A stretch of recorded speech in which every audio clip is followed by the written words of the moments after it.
Salam alaikum, bienvenue dans cette nouvelle session radio de la Société marocaine de dermatologie édition 2025. Aujourd'hui, nous allons parler d'un sujet qui est très important. Nous allons découvrir la dermatologie à travers le regard d'un jeune résident en dermatologie. J'ai le plaisir d'accueillir avec moi un jeune résident en formation en troisième année à la faculté de médecine et de pharmacie d'Agadir. Donc, c'est Dr Mohamed Amin Azouel. Donc, merci d'avoir accepté notre invitation. Merci, Mr. Merci. Avec plaisir. Alors, première question, pourquoi avez-vous choisi la dermatologie?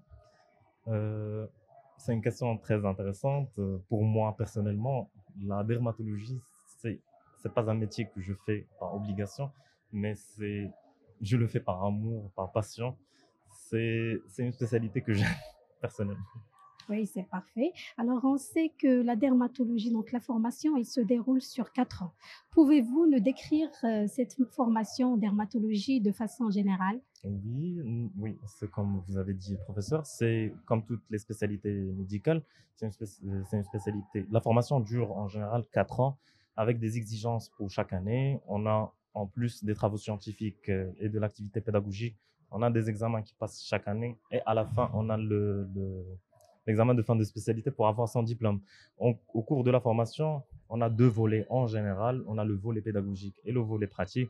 Ce dernier est constitué surtout de l'activité du service de consultation, d'hospitalisation et des gestes en dermatologie, en plus du volet pédagogique ou le volet théorique qui inclut les cours, les staffs multidisciplinaires, ce qui va favoriser la formation pratique. Donc, beaucoup d'apprentissage, Oui. mais qui reste très intéressant pour vous. Mm. Alors, selon vous, quelles sont les forces et les défis, surtout dans le contexte du centre hospitalier régional, loin du cadre universitaire du CHU?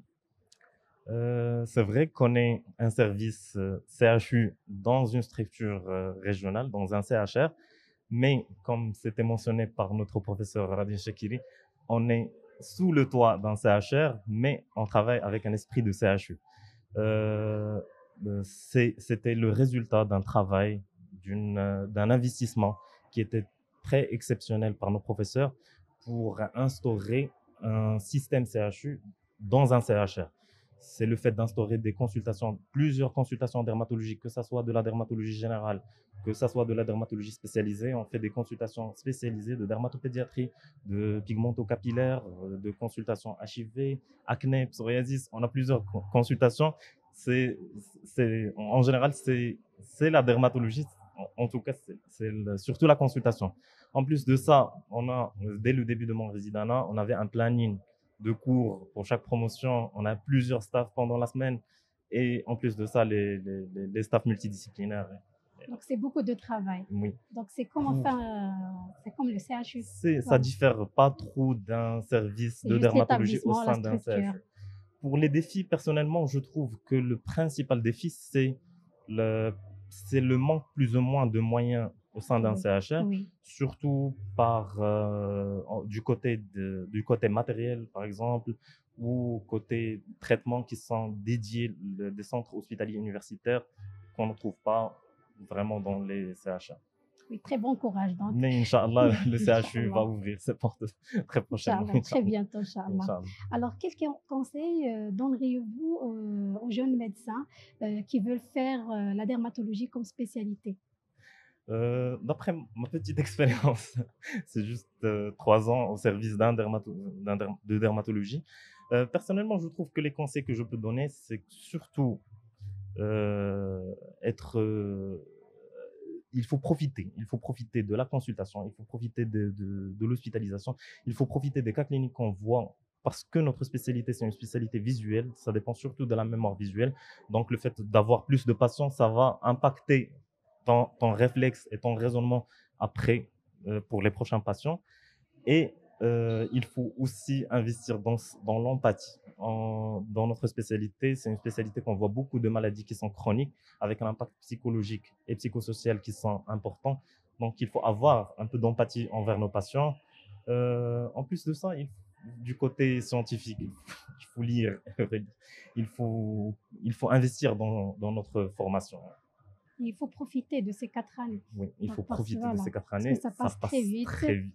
Oui, oui, surtout il y a un encadrement ici, donc Oui, dans le cas sous le toit des professeurs. oui, oui. Oui, très Surtout bien. l'encadrement par nos professeurs. Oui. Alors, on parle aujourd'hui d'une révolution, donc c'est l'intelligence artificielle en médecine en général, mais aussi en dermatologie. Alors, selon vous, est-ce qu'elle apporte concrètement quelque chose à la dermatologie? Notre spécialité, c'est parmi les spécialités les plus visuelles dans la médecine en général. Donc, ça fait, c'est un terrain de l'intelligence artificielle. On voit d'images, que ce soit cliniques, que ce soit dermoscopiques. On a aussi l'examen clinique. Ça fait un terrain pour le développement de l'intelligence artificielle que c'est déjà fait.